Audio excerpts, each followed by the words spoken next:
Greetings and welcome. This is Rajiv Makni on the Gadget 360 show, and boy, do I have an incredible show for you. I've got the Garmin Epix second generation smartwatch, fitness watch.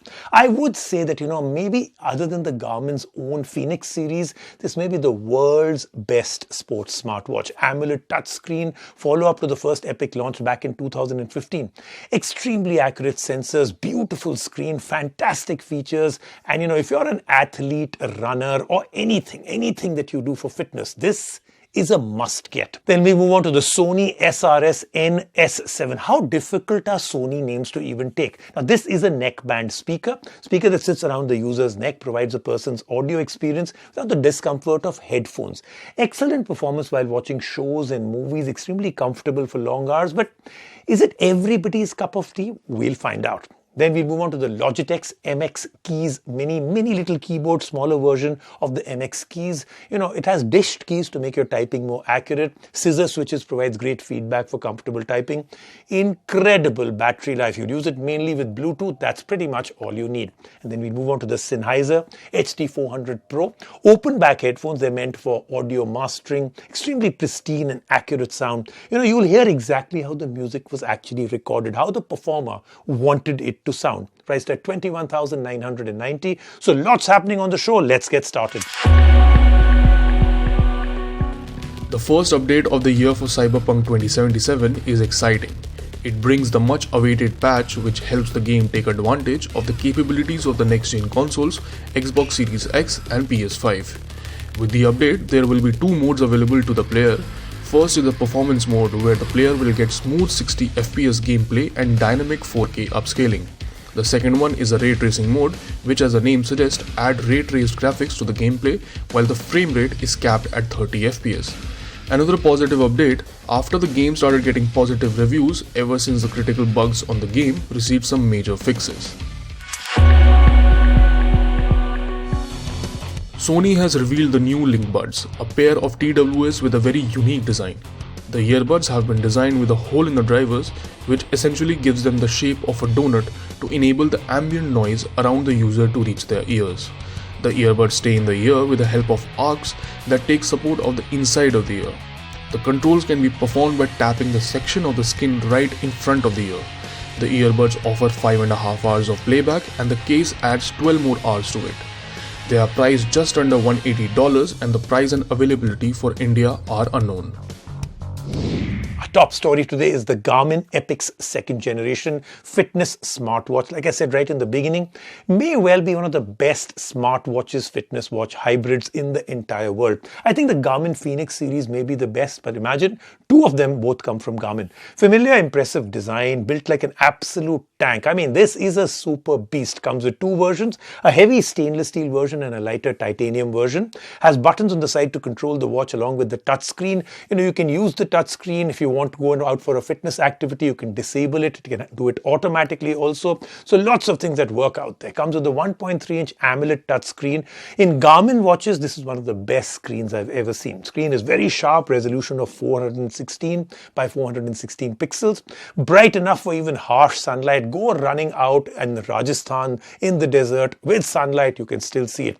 Touch input, like I said, can be disabled if you don't need it. This is extremely accurate stuff. This is actually a watch you're wearing that is so accurate, so intricate in the way it will track everything you're doing, from maps and navigation to runs. Everything is better due to the display. Can last up to 16 days in smartwatch mode, but if you use everything on it, it'll be about a week. Priced at $98,990. Here is our review.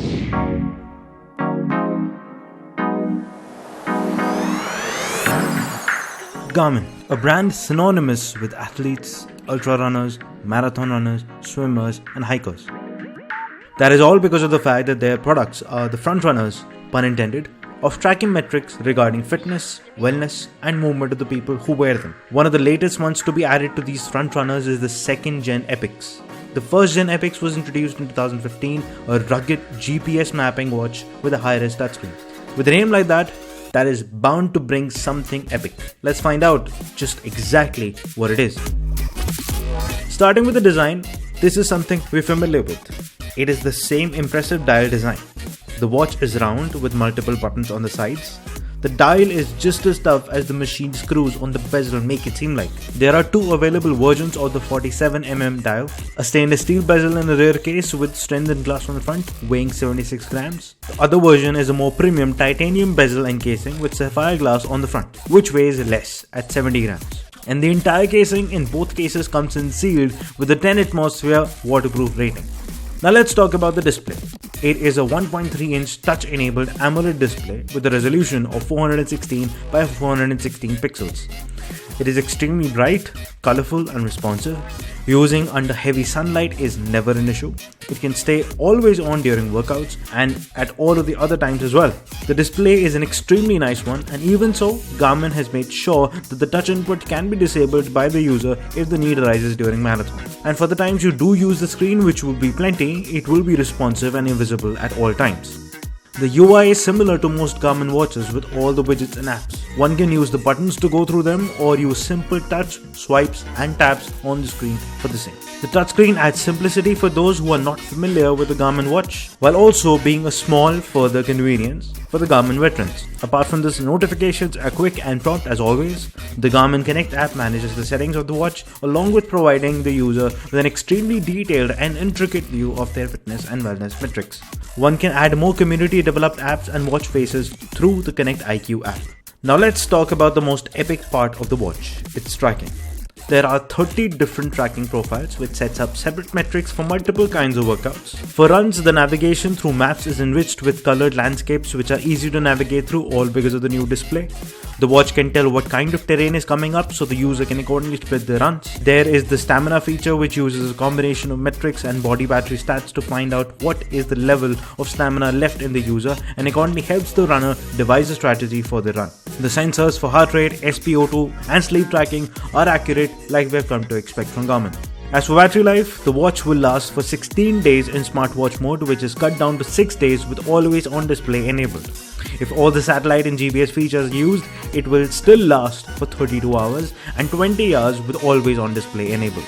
Simply put, as the name suggested, the Garmin Epix 2nd generation is epic. From the display to the sensors to the tracking, everything is amazing. And if you're looking for a competent comrade and an efficient tracker to support you with your runs, this is the watch to get at the price of $98,990. Let's move on now. Our next story is the Sony very difficult to name SRS-NS7. Sony, why do you do this? I mean, why don't you just give it nice, simple names? People can't remember this. SRS-NS7 neckband speaker. Come on. Okay, now sits around the neck. Audio drivers inside direct sound to the user's ear. Weight is light enough that the user can forget that the speaker is still on their neck. Extremely comfortable to use for long hours. Ergonomically designed. Comes with IPX4 rating for water resistance. Sound is a mixed bag when it comes to music or anything else. And you have to think about it. What are the use cases? Where all can you use it? Where can you not use it? That's something to think about. Now, I also thought the bass response is a little less, but it's ideal for watching movies and shows and playing games while connected to any device. Does create a nice wide sound stage. It makes watching content more immersive, but like I said, it's something that you may or may not be able to use in every situation. While headphones stay clamped to your head, closing you off from the world, the device we're going to talk about today aims to provide an audio experience that's a little bit different. It concentrates a lot more on comfort, surround sound, not being cut off from the world around you, while also being less intrusive than headphones. It is the Sony neckband speaker. Now, neckband speakers are not something new, but these offer some advantages and some disadvantages. As the name suggests, this is a neckband speaker, meaning that it sits around your neck with the drivers inside it directing audio at your ears. The design serves as a big advantage. The speaker weighs 340 grams, which is very comfortable for something that will sit around the neck.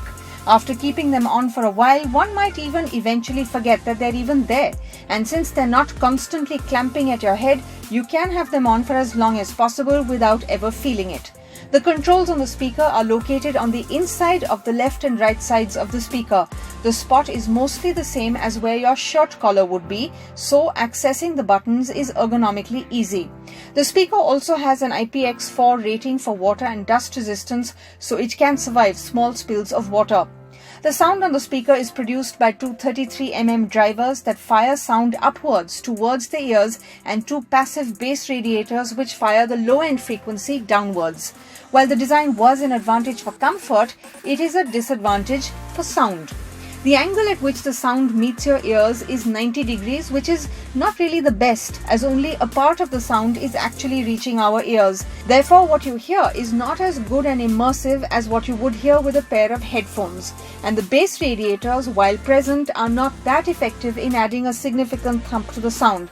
So the sound is neither deep nor immersive, resulting in a bad experience for the music. And unlike headphones which move with our head, the NS7 does not. So if you were to look in some other direction rather than straight, the source of the sound shifts. Where the speaker ends up working well is when it's used with a TV or any device to watch content. That's where there are advantages. Despite the sound source being far away from the ears, the details and dialogues reach the ears really well. The sound stage set is wide, so watching shows and movies becomes a lot more immersive. And since there's still just speakers sitting around the user's neck, the volume can be loud and it won't cause any disturbance to your surroundings. So the speakers can be a great choice while watching movies or even while gaming. There are also mics on the speaker, so you can use these speakers for video calls. And inside the box is also a WLA-NS7 Bluetooth receiver. This can be connected to a USB port on any of the Sony Bravia TVs. The TV will automatically detect the neckband speaker, and thereafter, if the user watches Dolby Atmos content, they will have an even better dynamic surround sound audio experience. The NS7 can be set up via the Sony Headphones app, and the user can also tune the EQ to what suits them.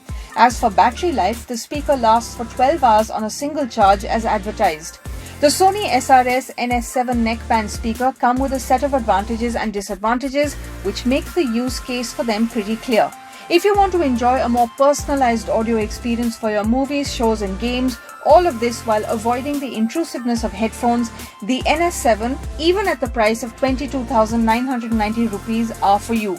And it will be a perfect choice if you have a Bravia TV, and our recommendation stands only if these are your priorities.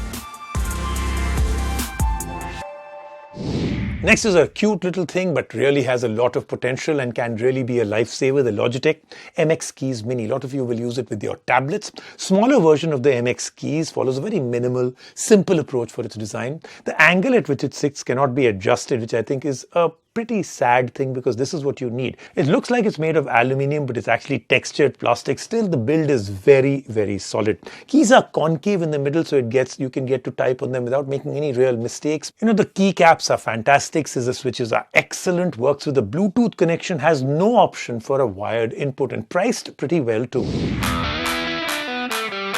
Logitech came out with the MX Keys a few months ago.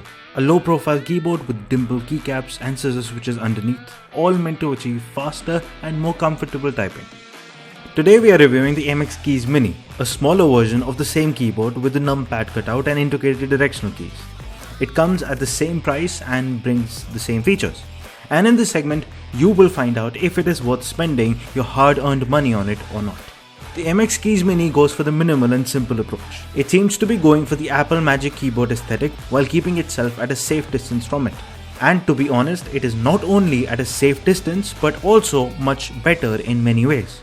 It sits at a 6.5 degree angle, which is not adjustable, and yet typing on it is comfortable, with all the keys easily accessible while the palm is placed behind the lower edge of the keyboard. The keyboard does look like it is made of aluminum, but it is actually textured plastic. And even though the keyboard is meant to be used with the desktop setup, one can easily use it with a tablet too, all because of the small size. The keys are dished, which makes it easier to land your finger right in the center. Adapting to the keyboard hardly takes much time as the layout is familiar and the dimple keys are easier to type on without looking. The keycaps also feel amazing. The scissor switches behind them do not offer too much travel unlike mechanical keyboards, but the feedback is satisfying. The backlight on these keys is also bright and smart. Smart because the keyboard can detect when the user's fingers are near the keys and the backlight is automatically switched on. Another smart feature is how easy it is to switch between the devices from this keyboard. The first 3 function keys can be used to switch input between 3 devices that can be connected to the keyboard. And the rest of the function keys offer multiple control options like enabling dictation to type and muting the mic. The Logitech Options app can be used to customize what all the function keys can do. As for connection, the keyboard can only connect via Bluetooth, which is a bummer. The only other way is via the unified receiver from Logitech, which has to be bought separately. There is a USB-C port on it, but that is only for charging.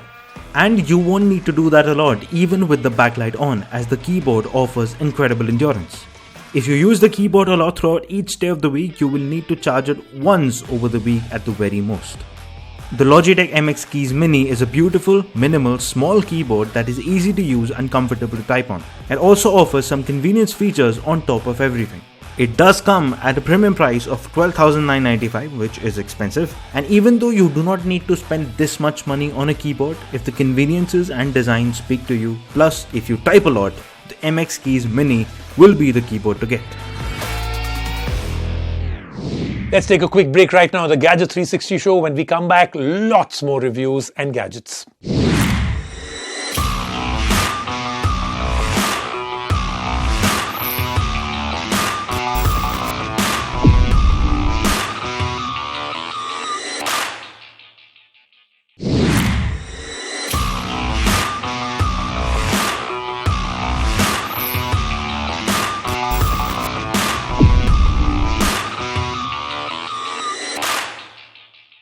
Now let's move on to the Sennheiser HD400 Pro. These are headphones with an open back design. So, a lot of people will use it, professionals will use it, but it's meant mainly for audio monitoring and mastering.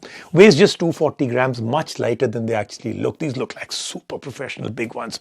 It's not meant to be packed into a bag, hence no moving parts on the headphone except the adjustable height of the headband. Clamping force of the headband is just about right. They stay in place while also being extremely comfortable to wear. There are no external mics. Now remember, this is professional equipment. You want to listen to music the way the producers or the artists wanted you to actually hear it. These are the headphones to get. Another week, another pair of headphones, but this one is a step away from most of the common ones that you find. This pair is used by musicians that create the very melodies that most of us sit and listen to on a multitude of devices. These are the Sennheiser HD400 Pros, a pair of open back headphones that are meant to be used by serious music listeners who want to hear exactly what the artist created. And here is how we got to this conclusion. Weighing in at 240 grams, the headphones are lighter than they look. They have a considerable amount of velour padding underneath the headband and on the ear cups. They lack moving parts, hence folding them up to pack them or carrying them along is not possible. They're meant to sit on a headphone stand at your desk. The clamping force is also just right. They grab you snugly but not tightly, and therefore wearing them for long hours feels like nothing.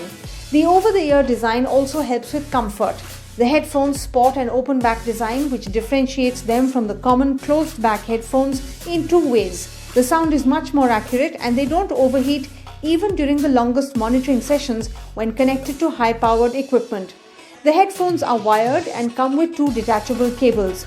The straight wire comes with a 3.5 mm connector at the other end, and the coiled one comes with a 6.3 mm one. So the user will have the option of sitting both closer and further away from their DAC. And that is about it when it comes to design. Just the headphones and the wire. No external mics. These are strictly meant for listening to and experiencing the music or making and mastering it. And that's made obvious by how they reproduce sound. It is incredible. The sound produced is extremely detailed. At times, sounds and frequencies not audible on other headphones could be easily differentiated on these cans. The separation is amazing. One can easily differentiate between the different layers of the mix. Identifying all of the different layers in different genres is a lot of fun through these headphones. The treble comes out clear, the lower end bass is easily felt without any of the other frequencies suffering from distortion. Listening to high-res feels on these headphones is joyous. You feel every little detail of what the artist could hear while recording.